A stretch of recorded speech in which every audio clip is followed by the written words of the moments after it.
Hola a todos, el placer de saludarlos un jueves más aquí en Periodismo 360. Hoy vamos a traer un tema que está en agenda, la economía. Vamos a hablar un poco de qué pasa con aquellos números que reflejan la inflación del mes de abril y cómo también impacta en nuestro bolsillo en el día a día. Hoy nos acompaña el economista Eduardo Robinson. Hoy nos acompaña el economista Eduardo Robinson, bienvenido. Muchas gracias, Rocío, un gusto estar en el programa.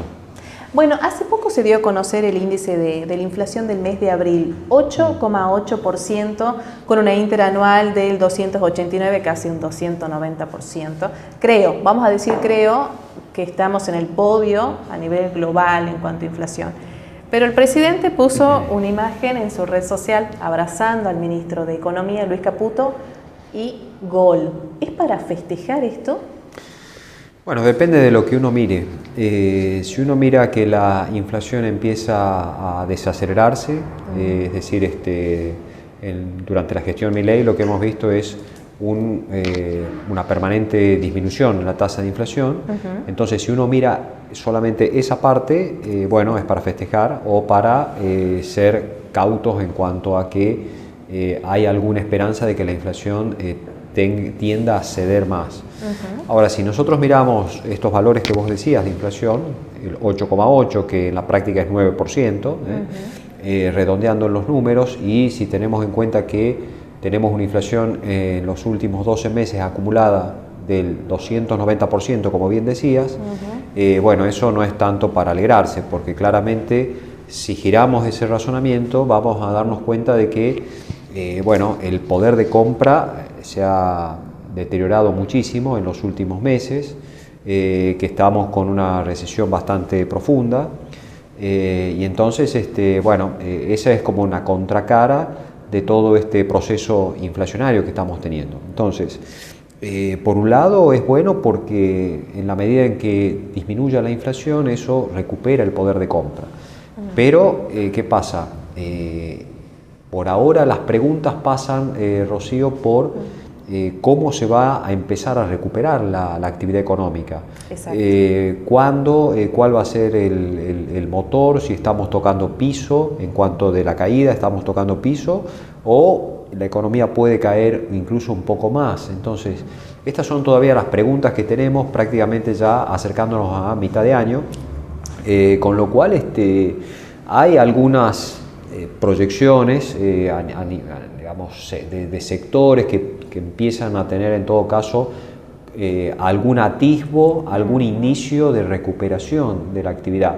Pero por ahora claramente el nivel de actividad está muy bajo y bueno, y esperando por supuesto a ver, como te digo, por dónde va a venir, por las exportaciones, por el consumo viene bastante flojo, bastante golpeado.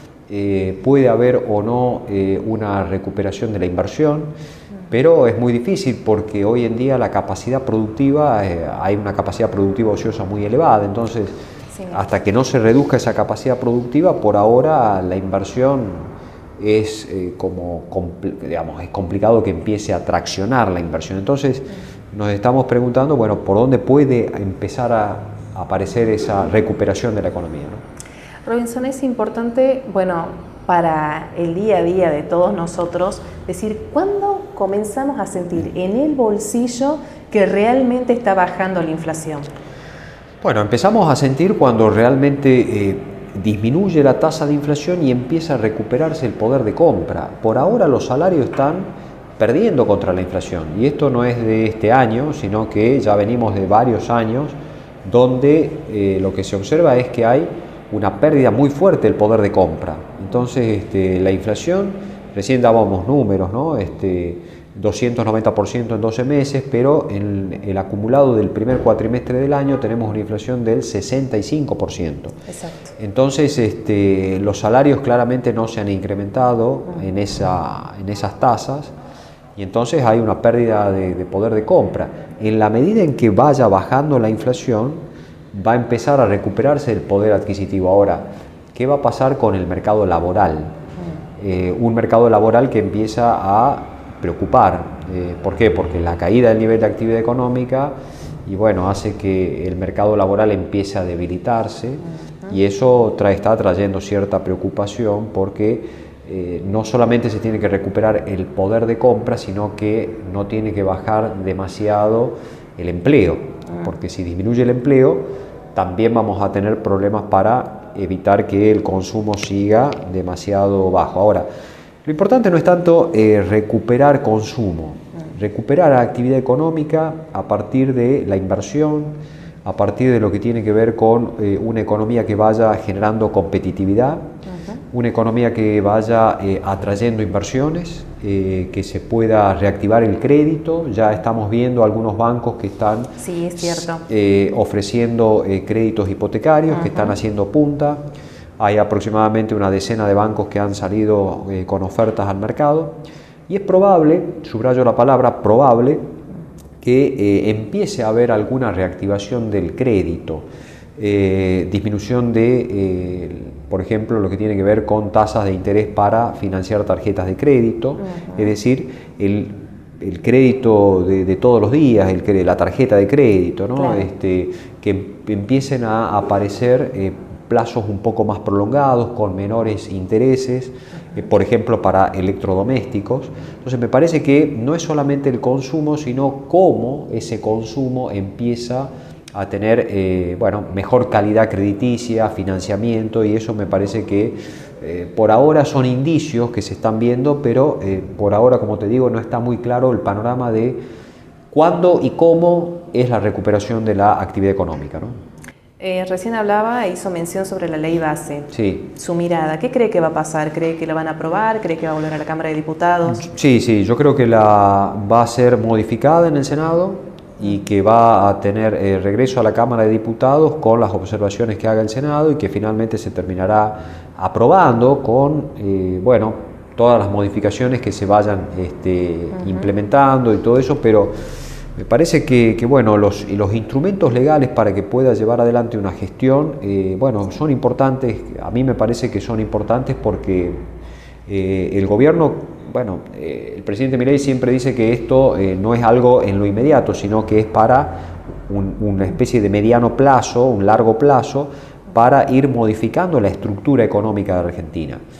Bueno, entonces me parece que con las observaciones, con los aportes y con las cuestiones que sean fundamentales y que uno juzgue fundamentales, pero me parece que el Congreso de la Nación tiene que poder brindarle al presidente las herramientas de gestión que requiere y por supuesto tratar de que eso sea lo mejor posible para la economía del país, para bajar los niveles de pobreza que están muy altos, 55% de acuerdo con estudios de la Universidad Católica Argentina. Tristes estadísticas. Tristes estadísticas, por cierto, porque están mostrando un cuadro social muy complicado, 18% de indigencia, es decir, son números que realmente duelen y por supuesto, por eso digo, ¿no? Lo fundamental es empezar a mirar la reactivación de la economía, por supuesto una disminución en la tasa de inflación y un programa económico que sea un poco más atractivo, que nos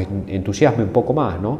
Me parece que por ahora además de la baja de la inflación, no estamos viendo otros aspectos que tienen que ver con mejorar todo lo que tiene que ver con el funcionamiento de la economía en sí.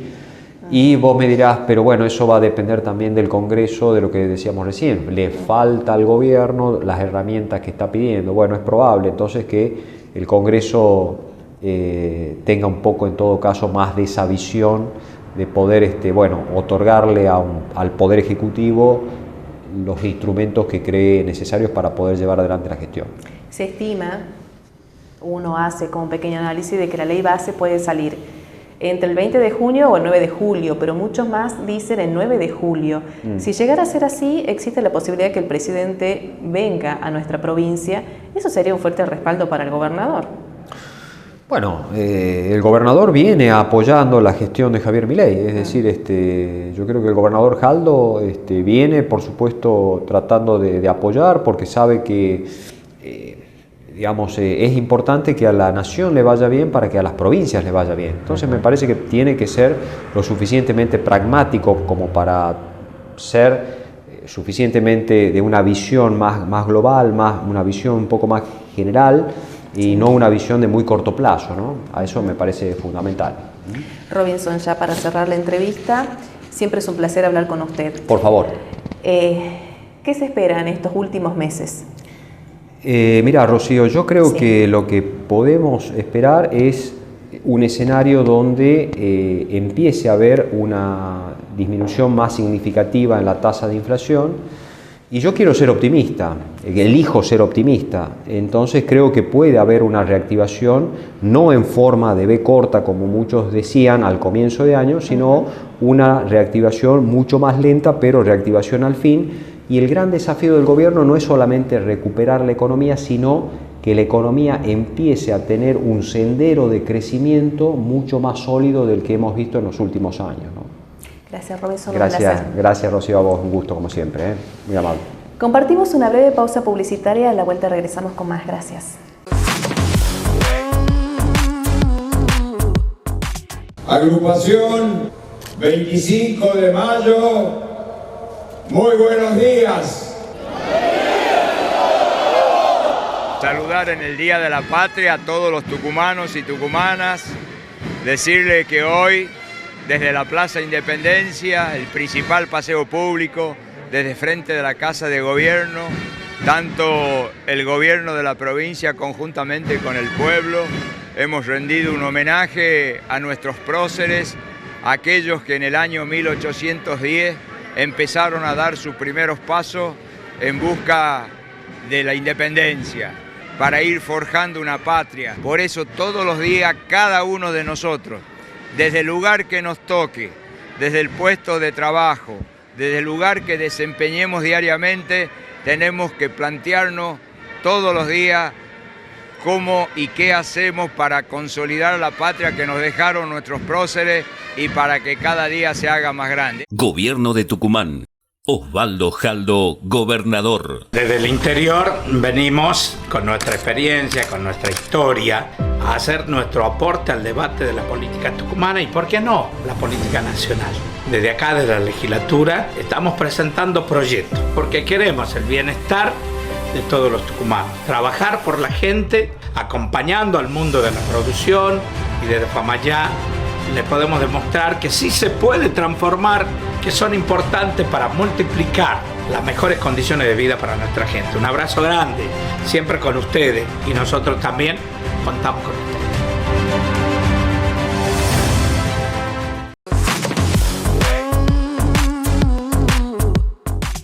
En este bloque de historia te vamos a contar un hecho que ha marcado un antes y un después dentro del periodismo. Estamos hablando del fotógrafo y el periodista José Luis Cabeza. Vamos a recordar juntos qué fue lo que pasó en aquella época. Nos acompañen, gracias. El 25 de enero de 1997 fue un punto de inflexión para la historia del periodismo argentino. Ese día asesinaron a José Luis Cabezas. En el verano de 1996, Cabeza había sido enviado por la revista Noticias a cubrir la temporada de verano en Pinamar, epicentro de la presencia del poder político y económico de Argentina. No era de extrañarse la presencia masiva de los equipos periodísticos más importantes del país. Por aquellos meses, todo el periodismo estaba detrás de Alfredo Yabrán. Pero, ¿quién era Alfredo Yabrán? Un empresario denunciado por el entonces ministro de Economía, Domingo Cavallo. A pesar que el nombre del empresario era tema de discusión pública, su cara nunca había sido publicada en los medios. Yabrán había desarrollado sus negocios desde las sombras y lo hizo manteniendo su anonimato. Se le atribuía la frase: «Sacarme una foto a mí es como pegarme un tiro en la frente», una frase que terminó siendo un oscuro presagio. Yabrán tenía un ejército de hombres que se encargaban de su custodia. Ese grupo estaba encabezado por el ex oficial del Servicio Penitenciario Federal, Víctor Dinamarca. Además, el empresario mantenía estrecho vínculo con la policía de la provincia de Buenos Aires, gracias a los generosos aportes monetarios que realizaba para las Fuerzas Armadas. «Mañana llega el tío», le dijeron a Gabriel Michi, compañero y amigo de Cabezas, para avisarle que Chabrán iría a Pinamar. Con la información que Chabrán estaría en Pinamar, Cabezas realizó varias tomas de fotografía que logró sacarle. El 3 de marzo de 1996 fue la portada de la revista Noticias. «Chabrán ataca de nuevo», titularon. El retrato no solo mostró la cara de Chabrán, sino que hizo visibilizar la cara de un empresario que, según se decía, consumaba sus negocios con tintes mafiosos. Pero la imagen sería una sentencia de muerte para José Luis Cabezas. El 25 de enero de 1997 se vivía un clima hostil en Pinamar. Oscar Andriani, poderoso empresario telepostal, hacía una fiesta por su cumpleaños. Cabezas y Gabriel Michi no podían perderse el evento de la temporada. El fotógrafo se quedó hasta muy tarde, pasada las 4:30 de la madrugada, donde dejó la mansión. Pero lo que Cabezas nunca se imaginó es que lo habían estado siguiendo. Se trataba del policía bonaerense Gustavo Prelleso y 4 integrantes de la banda Los Horneros de la Plata. José Luis Cabezas fue golpeado salvajemente y esposado con las manos en la espalda. Luego lo metieron en el asiento trasero de su propio auto y condujeron 5 kilómetros hasta llegar a una excavación de 14 metros de largo, 7 de ancho y 2 de profundidad. Allí le ordenaron al fotógrafo arrodillarse y mirar al piso, donde Prelleso le efectuó 2 disparos en la nuca.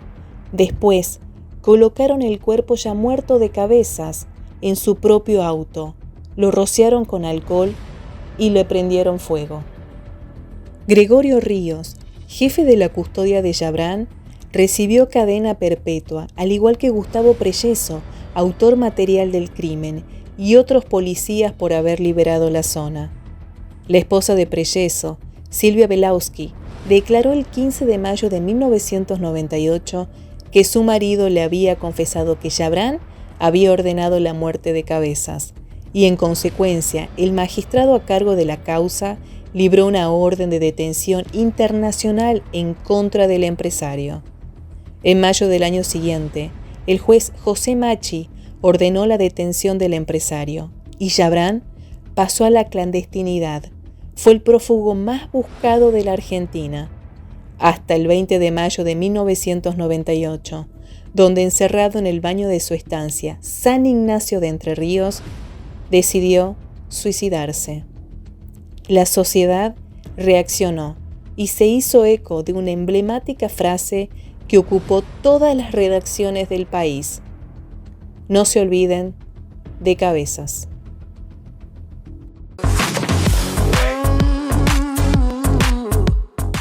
Este albergue, que tiene instalaciones como son 70 camas, dividida en 2 partes, una para varones, otra para mujeres, y luego también aquí a la noche se va a ofrecer un plato de comida caliente, y también a la mañana van a salir con un desayuno que se va a ofrecer en este albergue. En las noches frías, cuando la temperatura es bajo 0 grados, difícilmente se puede dormir una vereda y se corre el riesgo también, que Dios y la Virgen no quiere, de poder fallecer. Gobierno de Tucumán. Osvaldo Jaldo, gobernador. Desde el interior venimos con nuestra experiencia, con nuestra historia, a hacer nuestro aporte al debate de la política tucumana y, ¿por qué no?, la política nacional. Desde acá, desde la legislatura, estamos presentando proyectos porque queremos el bienestar de todos los tucumanos. Trabajar por la gente, acompañando al mundo de la producción, y desde Famayá le podemos demostrar que sí se puede transformar, que son importantes para multiplicar las mejores condiciones de vida para nuestra gente. Un abrazo grande, siempre con ustedes, y nosotros también contamos con ustedes.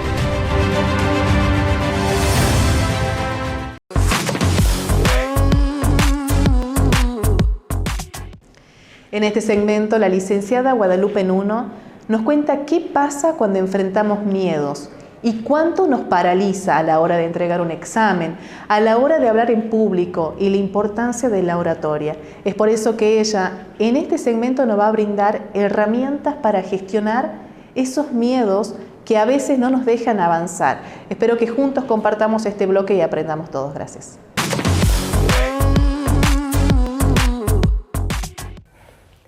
¿Cuántas veces en una situación estresante te has sentido ansioso, nervioso o asustado? ¿Cuántas veces al tener que enfrentar un examen, una entrevista de trabajo o una situación de exposición frente a compañeros y amigos o una charla con algún jefe o algún superior has experimentado ese vacío desagradable en el estómago, la voz que tiembla y la necesidad de salir corriendo lo más rápido posible de esa situación? Eso se produce porque tenemos miedo. Y el miedo es una de las emociones más humanas que existen y es señal de tener un cerebro sano. Cuando el miedo aparece en situaciones potencialmente peligrosas, tanto si el peligro es real como si es un peligro imaginado, como la posibilidad de quedarnos sin trabajo, está marcando que nuestro cerebro funciona de la manera correcta, intentando mantenernos a salvo en ese momento que de alguna u otra forma nos amenaza. Pero lo cierto es que hay muchas situaciones en donde sentir miedo, en lugar de ayudarnos a sobrevivir, está atentando contra nuestro bienestar y nuestra supervivencia. Al rendir un examen, lo que menos queremos es estar sintiendo miedo. Queremos aprobar y sentirnos cómodos y seguros al hacerlo. En una entrevista de trabajo, lo que queremos es conseguir que nos contraten, no que nos dejen de lado por haber estado demasiado nerviosos. Incluso en situaciones de ansiedad, lo que buscamos es que esa emoción se vaya lo más rápido posible. El lenguaje corporal es una gran herramienta para mostrar a los demás quiénes queremos ser, cómo queremos actuar y lo que queremos comunicar. Pero lo que pocas personas saben es que el lenguaje corporal no solamente influye en los demás, influye primero que nada en vos mismo. Tu lenguaje corporal está enviando información a tu cerebro y el cerebro no para de interpretarla.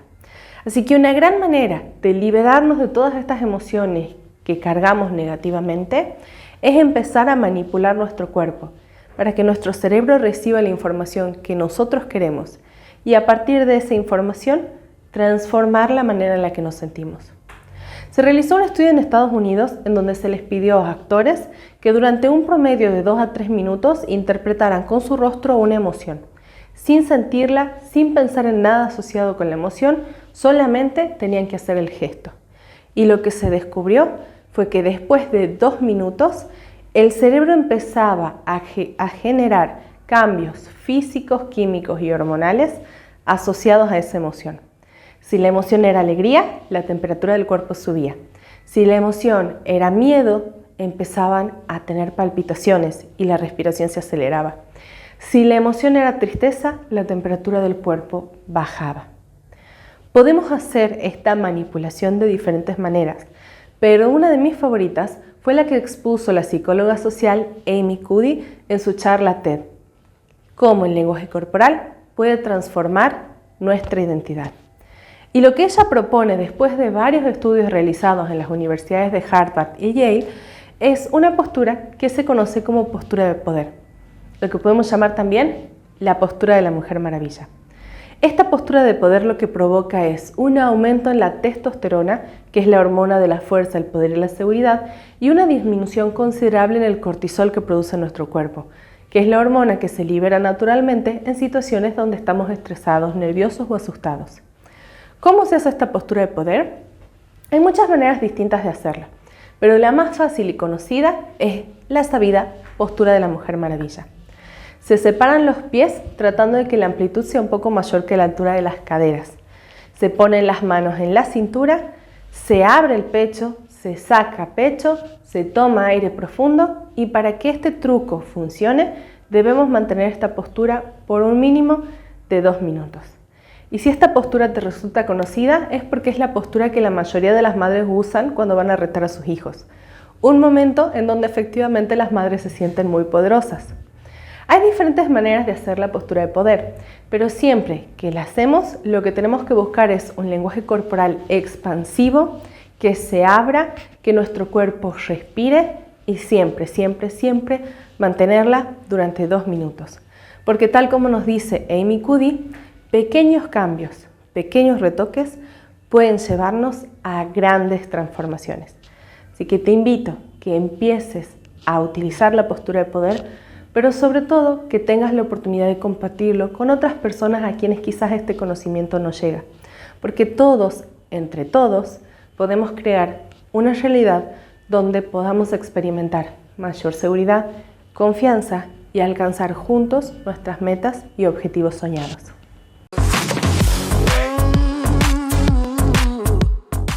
Agrupación 25 de mayo, muy buenos días. Saludar en el Día de la Patria a todos los tucumanos y tucumanas, decirle que hoy, desde la Plaza Independencia, el principal paseo público, desde frente de la Casa de Gobierno, tanto el gobierno de la provincia conjuntamente con el pueblo, hemos rendido un homenaje a nuestros próceres, aquellos que en el año 1810 empezaron a dar sus primeros pasos en busca de la independencia, para ir forjando una patria. Por eso todos los días cada uno de nosotros, desde el lugar que nos toque, desde el puesto de trabajo, desde el lugar que desempeñemos diariamente, tenemos que plantearnos todos los días cómo y qué hacemos para consolidar la patria que nos dejaron nuestros próceres y para que cada día se haga más grande. Gobierno de Tucumán. Osvaldo Jaldo, gobernador. Desde el interior venimos con nuestra experiencia, con nuestra historia, a hacer nuestro aporte al debate de la política tucumana y, ¿por qué no?, la política nacional. Desde acá, de la legislatura, estamos presentando proyectos porque queremos el bienestar de todos los tucumanos. Trabajar por la gente, acompañando al mundo de la producción, y desde Famayá le podemos demostrar que sí se puede transformar, que son importantes para multiplicar las mejores condiciones de vida para nuestra gente. Un abrazo grande, siempre con ustedes, y nosotros también contamos con ustedes.